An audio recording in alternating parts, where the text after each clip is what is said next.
The Bali wedding photos were still loading on my phone when my brother texted me asking for $5,000. I was sitting at my kitchen table in Portland, still in the oversized t-shirt I'd slept in, eating cereal I didn't have the energy to make anything better than.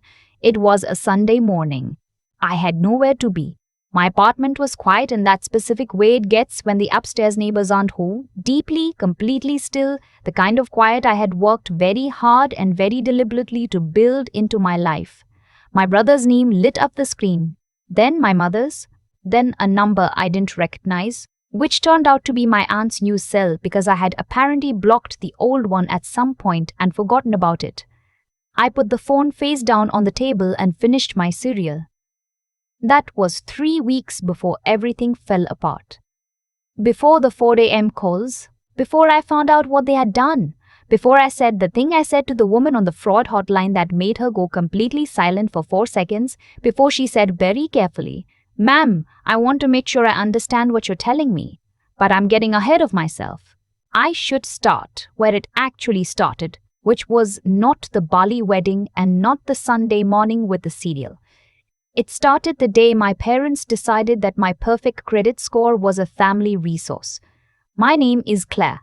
I'm 31 years old. I am a licensed CPA at a mid-size accounting firm in Portland, Oregon, which means I spend approximately 9 hours a day making sure other people's financial lives do not collapse. I'm good at it. I'm very good at it, actually. Numbers have always made sense to me in a way that people in my family never quite did. My brother's name is Aaron. He's 28, 3 years younger than me, and he has never in his adult life paid a bill on time. Not because he can't afford to, he makes decent money doing freelance video work, but because he simply does not see bills as urgent. He sees them as suggestions. He sees deadlines as starting points. He once told me, completely seriously, that he thought the grace period on credit cards was the actual due date, and the actual due date was just banks being aggressive. My parents are not malicious people. I want to be clear about that because it matters to me, even now, even after everything. They're not evil. They're just the particular kind of people who have always believed that being family means your problems are everyone's problems and everyone's resources are available for your problems. They refinanced their house in 2019 to fund my brother's first production company, which produced nothing. They co-signed a car loan for my aunt that they are still paying off. They have, at various points, treated my savings account like a library, something you borrow from and eventually return, with no late fees because we're family. I had gotten very good at saying no. Or I thought I had. The Bali wedding was my brother's idea, obviously. He had been dating a woman named Priya for about 14 months when he announced, in a group family text at 11 p.m. on a Wednesday, that they were getting married in Bali in 4 months. Not engaged. Getting married. The venue was already booked. The date was set. The only thing left was for everyone to figure out how they were getting there. I typed and deleted 4 responses before I landed on, "Congratulations, that's exciting news." I did not book a flight. My mother called me the next morning. She said the wedding was going to be beautiful, that Priya's family was lovely, that the resort had an infinity pool overlooking the ocean. She said my father had already looked at flights and they were only running about $2,200 per person if you booked soon, and wasn't that reasonable? I said I wasn't sure I could make it. The silence on the other end of the line had a texture to it. Then my mother said very quietly, "Claire, he's your brother." I know he's my brother. I also know I found out he was getting married in a group text at 11 at night. He's spontaneous. He's inconsiderate. Another silence. Then I'll tell him you said that. She didn't tell him I said that. Or maybe she did, because 3 days later, Aaron called me and led with, "So I hear you're not coming to my wedding," which is a real thing to open a phone call with. I told him I hadn't decided yet. He told me Priya really wanted me there. I had met Priya twice. She seemed perfectly nice in the way that people seem perfectly nice when you've only ever interacted with them at noisy family dinners where everyone is performing a version of themselves. I genuinely could not tell you if Priya had any feelings about me at all. I did not book a flight. What I did do, about 2 weeks after the announcement, was check my credit monitoring app. I check it every month as part of a routine I started after a coworker had her identity stolen through a phishing email. Good habit. Takes 5 minutes. The dashboard looked normal. I closed the app and went to bed. I am telling you this because I want you to understand that I was paying attention. I was not careless. I was not someone who left doors unlocked or handed out her social security number or ignored warning signs. I was a CBA. Checking my credit monthly was practically professional obligation. The warning sign I missed was not on any dashboard. It was in a conversation I overheard at Thanksgiving, 6 weeks before the wedding, when I heard my father say to my mother in the kitchen while I was 3 feet away pretending to look at my phone, "The resort deposit is non-refundable. We need to figure out the villa before March." I should have asked what villa. I didn't. I told myself it wasn't my business. I poured myself more wine and went back to the living room and talked to my aunt about her garden. That was my mistake. Not the only one, but the first one. The wedding happened. I wasn't there. I knew it was happening because my mother posted 47 Instagram stories over the course of 36 hours, which I watched with a specific combination of guilt and relief that I think only people with complicated family dynamics will recognize. There was Aaron in a white linen suit, laughing with his head thrown back. There was Priya, genuinely radiant, in a dress that probably cost more than my first paycheck. There were my parents at a long table covered in flowers. My father with a cigar and my mother in a yellow dress I'd never seen before, clinking glasses with people I didn't recognize. They looked like a different family. A happier, richer, more effortlessly beautiful family. The kind of family that does not need you to bend more than money at 11 p.m. for a catering situation. I watched all 47 stories, then I put my phone down and went for a run. The wedding was on a Saturday. The calls started on Monday morning at 4:17 a.m. My phone screen said, "Mom." I stared at it for a full 3 seconds. The 3 seconds it takes to go from asleep to confused to actually alarmed, and answered. "Mom, it's 4 in the morning." Claire. Her voice was wrong.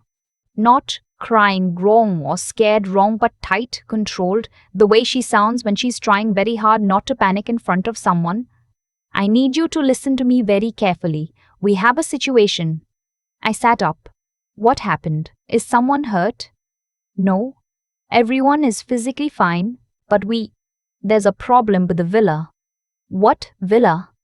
A pause. Aaron rented a private villa for the wedding party, for the week, instead of everyone staying at the resort. I did not say anything for a moment. "Okay, what's the problem with the villa?" "There was some damage. One of the groomsmen had too much to drink. And there was a situation with a decorative urn that apparently belonged to the original owner's family, and the property management company is saying it's a historical artifact and the replacement value is." She stopped. "Claire, they're saying we owe $30,000. $30,000. I got up and walked to my kitchen. I needed to be standing up for this conversation. "Mom, why are you calling me at 4 in the morning about a villa I didn't know existed?" "Because they won't let us leave." I stopped walking. "What? They took Aaron's passport? And your father's?" They said until the matter is resolved. The property manager has connections with the local authorities apparently, and they said, her voice cracked finally. They said they can escalate it to a civil matter and have it brought to court, which could take months. And we can't. Claire, we can't stay in Bali for months. There it was. There was the 4 a.m. call. There was the $30,000. "Called the US Embassy," I said. "That's literally what they're for." "We tried. We left a message. It's Monday morning, they're not. They have a 24-hour emergency line for American citizens abroad." Silence. Then my father's voice came on the line. He must have taken the phone from her.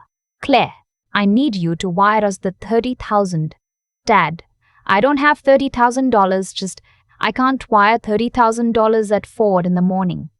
"You have savings. You told me last Christmas your emergency fund was at 40. I told him that. I had told him that at Christmas because he had asked how work was going and I had been proud of something I had worked very hard to build. I had told him because he was my father and I thought he was asking because he cared.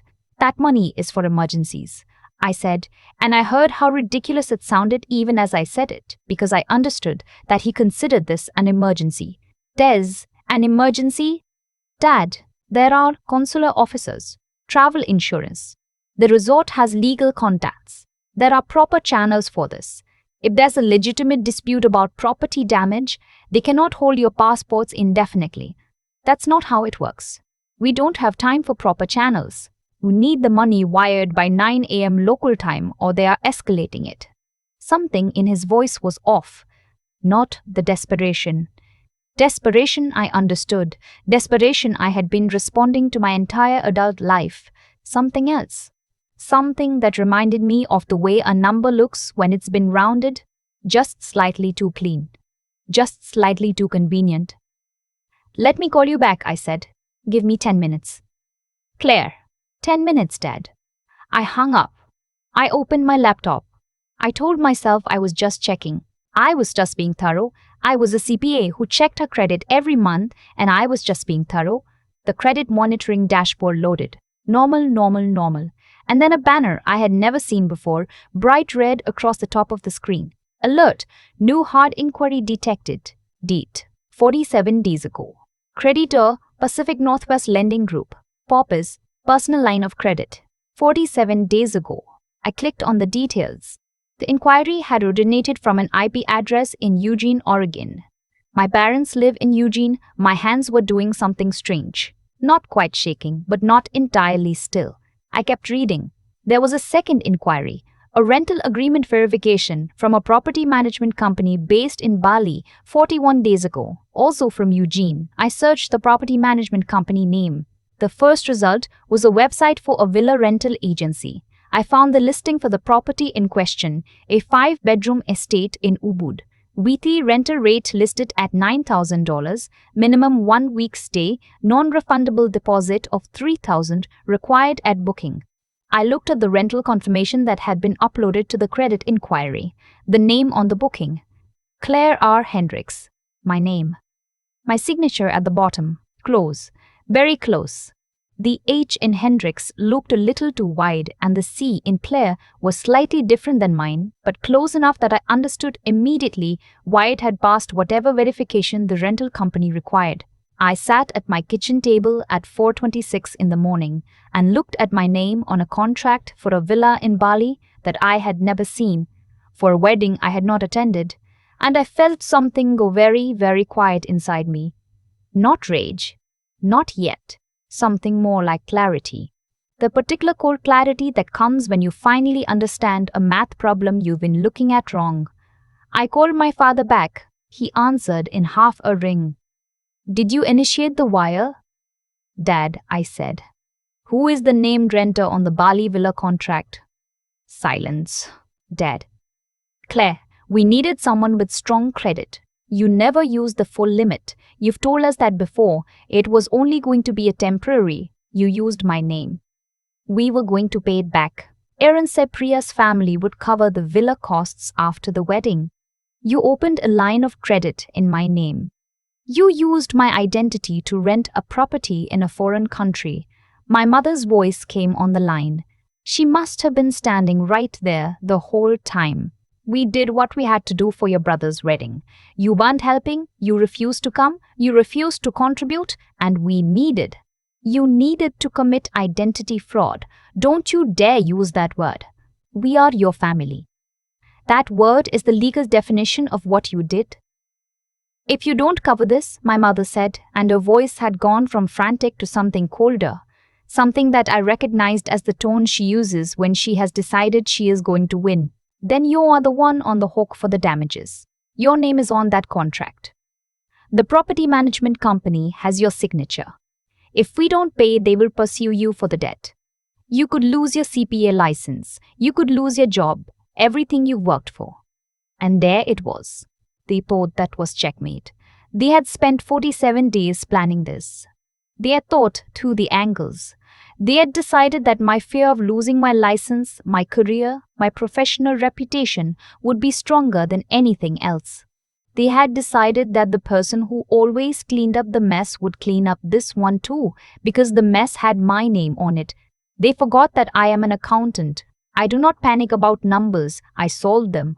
Put whoever is representing the property management company on the phone, I said. What? The person you've been negotiating with about the damages? Get them on the phone right now, or I hang up and you get nothing. I heard my parents talking in fast, low voices. I heard Aaron's voice in the background. He sounded hungover or exhausted or both. Then a different voice came on the line. A man, measured and professional, with accented English. Hello. I understand you are calling about the rental agreement. Yes, my name is Claire Hendricks. I am speaking to you from Portland, Oregon, United States, and I am recording this call. I was not recording it. I pulled up the recording app on my phone as I said this. I want to inform you that I did not sign that rental agreement. I was not in Bali. I have not been to Bali. My passport will confirm I did not travel internationally in the past 90 days. A pause. The agreement has your name and signature. I understand that. The signature is a forgery. I am the victim of identity theft perpetrated by the individuals currently in your custody. I am calling to inform you that I will be filing a report with the Federal Trade Commission, the Oregon Department of Justice, and I will be contacting the U.S. Embassy in Jakarta within the hour to notify them that American citizens in Bali have used a fraudulently obtained credit line and forged identification documents. A longer pause. I would also note, I continued, that if the property management company pursues me for damages on a contract I demonstrably did not sign, that constitutes attempted fraud on your end, and I will pursue that through every available legal channel. In the background, I heard my mother say, "What is she doing?" in a voice that finally sounded genuinely afraid. The man on the phone said carefully, "I see. Then the matter of the damages will be pursued against the individuals who are present and who were responsible for the property." That is correct. That is where the liability lies. Not with me. I understand. Thank you for the clarification. I hung up. Then I sat there for 30 seconds and let myself feel it. The specific terror of what I had just done, the free fall of it. I had just removed myself from the situation. I had just left them there. My father called back in under a minute. I didn't answer. My mother called. I didn't answer. Aaron called, which was actually surprising because Aaron almost never calls me. I didn't answer. I opened my laptop and I called the FTC identity theft hotline. I filed a report. I was on the phone for 40 minutes, methodical and calm, answering every question, uploading every document I could find. The woman on the line asked me to confirm my understanding of the events, and I explained, clearly and without any drama in my voice, that my parents had opened a personal line of credit in my name without my knowledge or consent and had used that credit to rent a vacation property overseas, also in my name, and had forged my signature on the rental agreement. She was quiet for a moment. Then she said, "Mom, I want to make sure I understand what you're telling me." "I know how it sounds," I said. "It sounds insane, but I have the documentation." "Okay, let's walk through this together." I called my bank's fraud department next. I spent another 40 minutes on that call. I froze the fraudulently opened credit line, disputed all charges, and initiated a formal fraud investigation. Then I locked my credit at all 3 bureaus. Equifax, Experian, TransUnion. Locked. Then I pulled my full credit report to make sure there was nothing else I had missed. There wasn't. This was apparently the only thing they had done. Small mercies. By the time I was finished, it was nearly 7 in the morning. I had 43 missed calls. My father, my mother, Aaron, my aunt, who always takes my mother's side in everything. 2 cousins I speak to maybe twice a year. The texts were a wall of noise. How could you? Your own family. Mom is devastated. Aaron is furious. "Do you understand what you've done? Call Dad back right now. We thought you were better than this." I read all of them. I thought for just a moment about responding, about explaining, about trying to make them understand that there is a line you do not cross, and that line is your adult child's legal identity, and that they had crossed it not by accident but by planning and forethought and intent. I didn't respond.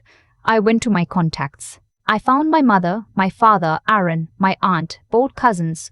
I blocked every number. Then I opened Instagram and made my account private and removed my family as followers. Then I sent an email to my firm's HR department asking them to flag any unusual inquiries about my employment status, which felt like an extreme step until I remembered that my mother knew the name of my firm and my manager's name because I had told her. Back when I thought that was normal information to share with your parents. Then I made coffee. I drank it standing at the kitchen window watching Portland wake up outside. The sky was that specific grey pink it gets in early spring, not quite committed to either color. A woman walked by with a dog. A cyclist ran a stop sign. Somewhere down the block, a cafe was opening. I could see the lights coming on. I kept thinking about the contract, about my signature, reproduced in my mother's handwriting. The H looping just slightly too wide. I thought about when she would have practiced that. I thought about her sitting at her kitchen table in Eugene with a piece of paper and a pen, learning the shape of my name. I had been so careful. I had checked my credit. I had built the emergency fund. I had said no every time they asked for years until I had apparently made myself such a reliable refuser that they had decided to stop asking and start taking. That was 14 months ago. Here is what happened after. My parents were held in Bali for 11 days while the property damage dispute worked through the appropriate channels. They paid the damages, a sum significantly less than $30,000 as it turned out, because $30,000 had been the opening negotiating position, not the actual assessed value. They paid it by liquidating a retirement account my mother had been contributing to since 1987. They flew home economy class because that was the only ticket they could afford. My father did not speak on the plane. According to my brother, who told me this in a text he sent 6 weeks after everything happened, when he finally apparently decided he was ready to acknowledge my perspective might have some validity. Aaron's text said, "I'm not saying what they did was right. I'm saying it would mean a lot to me if you'd consider talking to them." I replied, "I know it would. I'm not there yet." He hasn't texted since, which tells me he interpreted that as a permanent no. It wasn't. It was the truth. I wasn't there yet. I'm still not. Maybe I will be someday. I don't know. The fraudulently opened credit line was fully reversed by the bank after the FTC report and the documentation I provided. It does not appear on my credit file. My score, when I checked it last month, was 814, the highest it has ever been. There is something almost funny about that, in the way that things can be funny when enough time has passed. I still live in Portland. I still check my credit every month. I got a raise in October, and I put half of it directly into savings, the way I always do, because I am the person I have always been, and that is not going to change because of this. The thing I keep coming back to.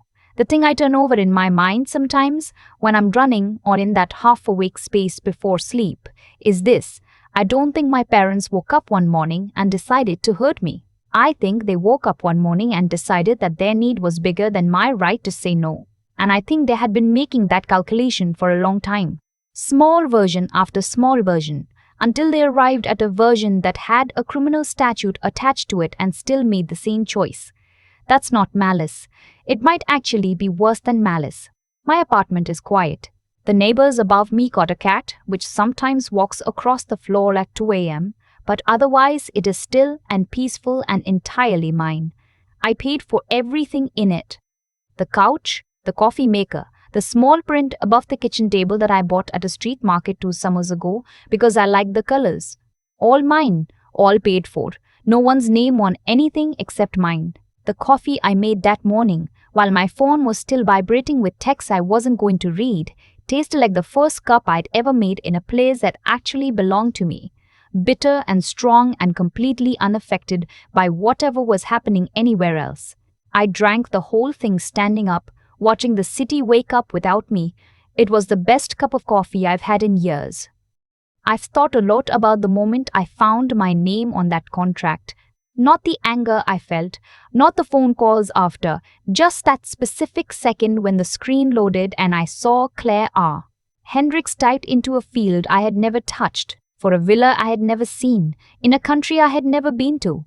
I've thought about what it took for my parents to get to that moment. Not one bad decision. 100 small ones, each one slightly larger than the last, each one made easier by the fact that the last one had worked out fine. That's how it happens, I think. Not in one dramatic leap, but in increments. You ask for $50 and someone gives it to you.